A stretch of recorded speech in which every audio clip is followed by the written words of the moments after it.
I don't know about where you are, but here it's been wet, wild and stormy. But you've got to carry on when you're small holding. You can't fight the weather. Welcome to Self-Sufficient August.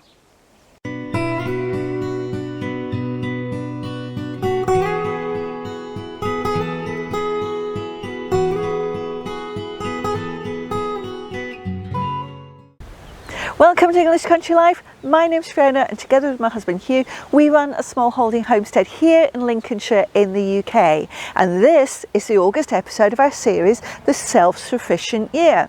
And what have we been up to? Well, this is the biggest project that's been on our plate, but we have a separate video on that and a link to that is up above. Hugh's been doing a lot of repairs in the fruitcage because the weather's been awful, but you can have a look at that in a moment. I've been making some fruit leather with the last of the cherries off our tree, and if fruit leather is something you like, I'm going to show you how we did that. What we've then been doing is scything. Yes, if you've never seen a scythe, it's a really old tool, and Hugh's going to show you that. And finally, we've got a little technique to move very heavy objects that you might be interested in, and we'll show you that technique as well as what we're building. But for now, let's have a look at those repairs in the fruit cage. This is our big fruit cage, and I want to tell you a story about it. You can see a fresh new post there. That's snapped off in recent storms, but there's a whole lot about smallholder mindset that we can learn from that. Prevailing wind comes from over there to the south, and this ground is in the Lincolnshire fens, which means it's at ground level and it gets waterlogged, and anything wooden you stick in it tends to rot out. I kind of didn't know that when we first moved here. I mean, you kind of know it at an intellectual level, but the degree and the speed at which things rot in this ground has really surprised me. So when we put these posts in, when I put these posts in originally, I knew they'd have to bear a lot of weight because the wind hits these blackberries. Like I say, they're heavy enough. And then when you get 60, 70 mile an hour wind slamming into it, they put some serious force on these posts. So what I did was concrete the posts into the ground so they could take that amount of force. Unfortunately, after a good few years, what's happening is that water has got to the posts and they're tending to rot off and snap. And that brings me on to the sort of mindset stuff. Years ago, if something like that had happened, I'd have been cursing and swearing and saying it's a disaster. But you know what? As a smallholder, you've got to be prepared for these kind of reversals. If you live in an area where there's lots of fencing, some of your fences are going to break, some of your posts are going to snap. And the right answer in my head is have spares and have tools and have the skills available to fix them quickly and easily. All right, it's still an irritant. I get it. Of course it is. It's not what you plan to do with your day. But when you don't have to get into the car and go and get the stuff, it's just all in the barn ready, it's not that bad. The problem though that I have found with replacing these things is if I concrete another post in, I'm going to get the same issue again in a few more years. So it's time to try something different. Now, the first game we got, they tend to rot off at ground level, and we've got to get that lump of concrete with a bit of embedded post in it out of the ground and not mess the ground up so much that I can't get another post back into it, which is a bit of a game. But that's where the tools come in. If you've got things like a drain spade, a small narrow spade, post hole diggers, digging bars, etc., you can dig small narrow holes. There's a bit of technique involved. How do you lift out what amounts to probably 50, 60 pounds of concrete from a narrow hole? Well, I saw something once on a YouTube video, strangely. Ram a few screws in it down into the good wood, wrap a rope round it, and you can even winch it out if you're not that strong, or just deadlift it out of the hole. Because you haven't made a massive hole, you can then think of other ways of actually securing a new post in. And like I said, I'm not going to put another wooden post in that hole because it will rot again. So what we're using now is post supports. And normally you would hammer them into the ground, bolt a post in on top. But this ground is now soft because we've had to dig in it. So what, again, we've learned to do is make a former to pour some concrete in to support that post. And the easiest way we found of doing that is to get a gash old feed bucket or something like that, cut the bottom of it, stick it in the hole to make a form, put the post support inside it, and then use some postcrete or some quick setting concrete to support that post former. Now, why would I do that? Well, the great advantage then is we can just bolt a new wooden post into it, and the bottom of the post is just at ground level. It's not underground, so it's far less likely to rot out. If it does break, even in a very strong wind, it's a matter of undo 2 bolts, pop a new one in, do up 2 bolts, job's a good one. So overall, it's much less likely to get damaged, and it's much quicker to replace if it does get damaged.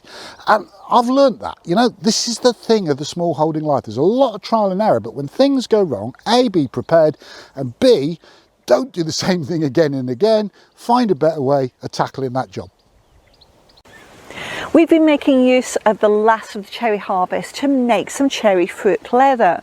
And let me just tell you a little bit about the cherry trees we've got here, because we've got 4. We planned them out with the pears and the gauges and the apples and everything else in the orchard. So we only put 4 trees in, but that's where the unproductive side comes in. So this is tree number 1, and it's actually the most useful for the chickens to use as a shade tree.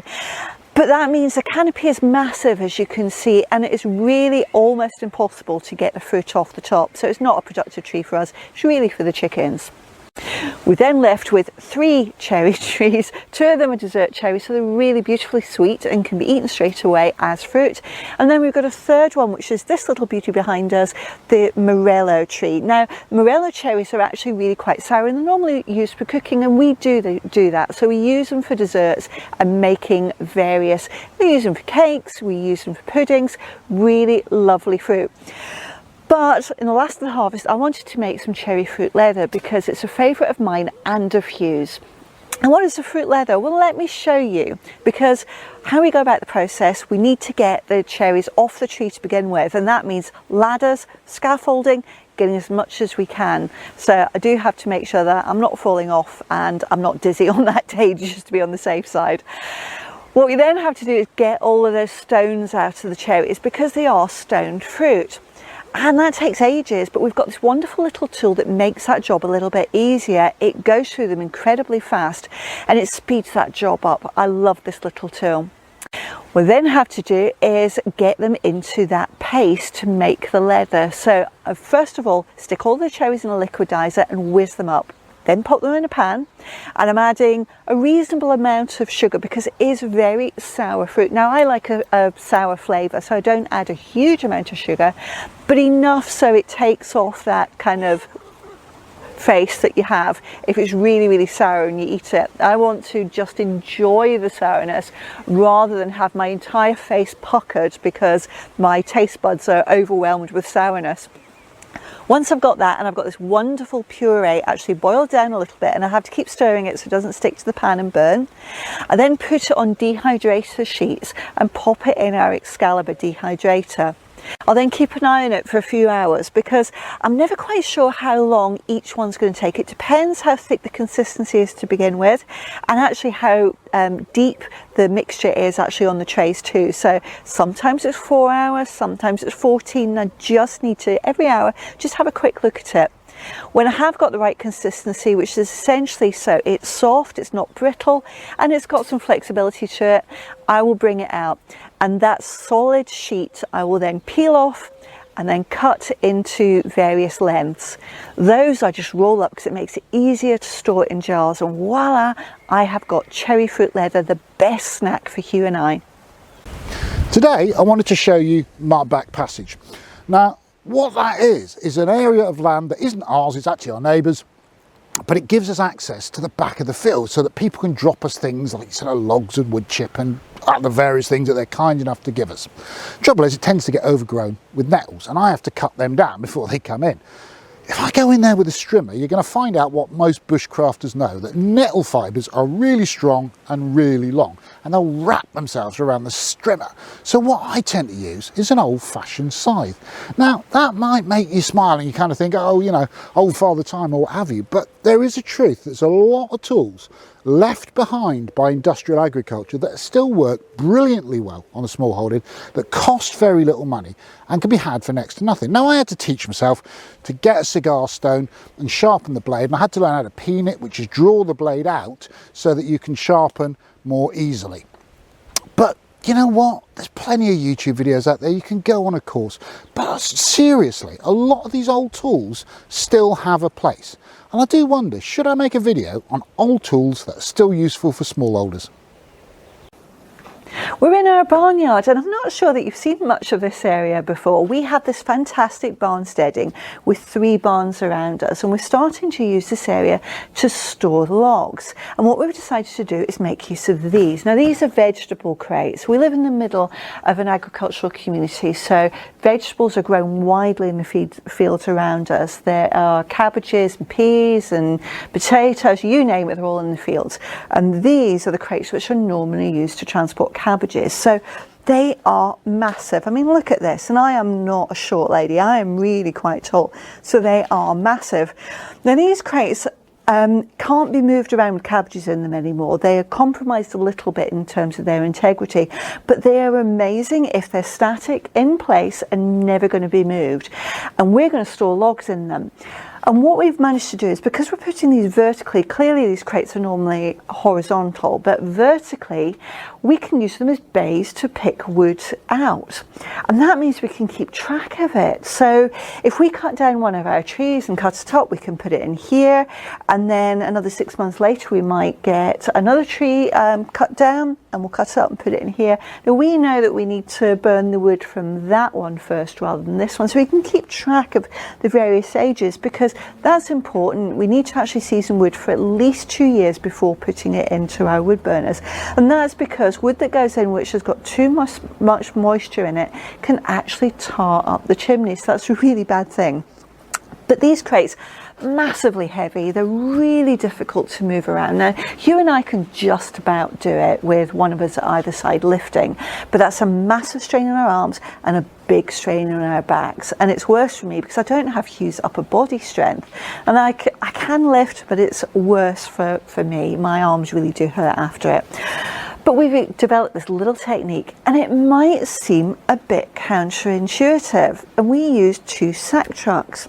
Now, as you can see in this film, I'm moving towards the camera with the crate on a sack truck, and actually Hugh's at the other side with another sack truck. So I'm pulling the crate towards me and Hugh's actually pushing. And it might seem that takes a lot of coordination, but actually it doesn't. It's surprisingly easy, and it takes all the strain out of this process. I mean, as soon as we've got it roughly where we want it, we've still got to lift it and upend it to this point, but we don't have to carry it any distance, and that is amazing. It's such an easy technique for anyone to do. That was August. It was a weird old month. Summer started really well this year, like bright sun, lots of heat, and then it went kind of cool and windy and stormy and wet. But I'm sure some of the people suffering heat waves would quite like about that cool and wet conditions, wouldn't they? And at least everything's growing well, so that's something. If there are topics you'd like us to cover more, whether it's tools or recipes or techniques, let us know what they are in the comments, and we'll keep doing this in future months. And if you'd like to see those videos, everything else we do on self-sufficient living, just tap on subscribe down there, hit the bell next to it. It's a free service, but you get to hear every time we upload a new video. And if you've enjoyed today's video, we'd be really grateful if you gave us a thumbs up while you're down there. But for today, thanks for joining us. Let's hope the sun stays. Come back and see us soon. Take care.